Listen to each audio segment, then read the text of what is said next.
이제 스마트폰은 우리 생활에 없어서는 안 될 존재가 되었습니다.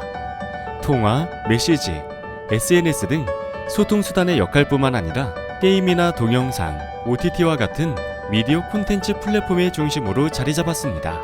하지만 스마트폰의 역할이 증가함에 따라 이용자들이 스마트폰에 과의존하는 문제도 발생하고 있습니다. 스마트폰을 과도하게 사용해 신체, 심리, 사회적 문제를 겪는 스마트폰 과의존은 특히 아동 청소년에서 위험하게 작용하고 있어 더욱 우려를 낳고 있습니다. 자신의 자녀 혹은 자신이 만약 스마트폰을 과도하게 사용한다고 생각된다면 오늘의 영상을 보시고 스마트폰 과의존 현상을 차차 해결해 보는 건 어떨까요?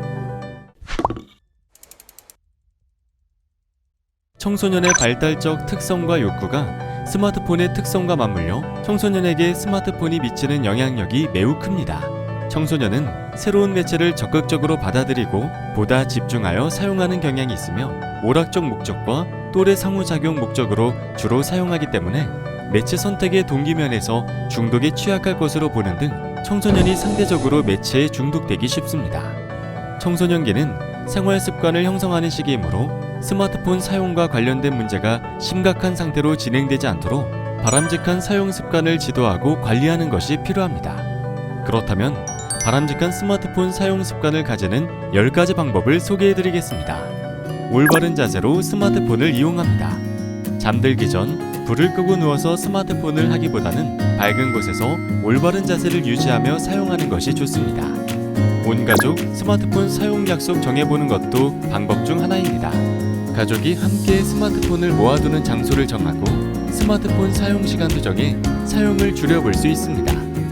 하루 중 거의 유일하게 한자리에 모이는 식사 시간, 스마트폰은 잠시 멀리하고 대화를 나눠보세요. 앞으로 식탁에서는 스마트폰이 아닌 가족을 보세요. 가족들과 스마트폰 휴일을 정해 가족과 정한 스마트폰 휴일에는 가족과 함께 시간을 보내며 스마트폰 사용을 함께 조절해보는 방법입니다. 거실 등 가족이 함께 있는 장소에 스마트폰을 가져가지 않는다면 학업과 같은 무거운 주제보다는 부담 없는 일상적인 주제로 대화가 이어지도록 유도하여 편한 분위기를 형성할 수 있습니다. 스스로 스마트폰 사용 조절이 어렵다면 스마트폰 보안관과 같은 스마트폰 이용 시간 조절을 도와주는 앱을 설치하여 스스로 사용 시간을 알아보고 조절할 수 있습니다. 잠들기 2시간 전에는 스마트폰 사용을 줄여야 합니다. 취침 전 최소 2시간 스마트폰을 사용하게 되면 뇌를 계속 활동하게 만들어 숙면을 방해할 수 있습니다. 스마트폰 충전기는 내가 숙면을 취하는 공간에서 최대한 멀리 놓고 사용합니다. 스마트폰 충전기가 옆에 있다면 충분한 수면 시간을 확보하지 못할 수 있습니다. 홀로 스마트폰에 빠져있기보다는 주변 사람들과 어울리고 음식을 함께 먹으면서 그 순간을 즐기는 것도 좋습니다. 스마트폰을 꺼낼 때 여기서 지금 꼭 스마트폰을 사용해야 하는지 먼저 생각해 봅니다.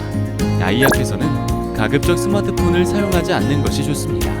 집안에서는 스마트폰을 아무 곳에나 방치하지 말고 서랍에 넣어두거나 주머니에 넣어서 눈에 띄지 않게 하는 것도 한 방법입니다.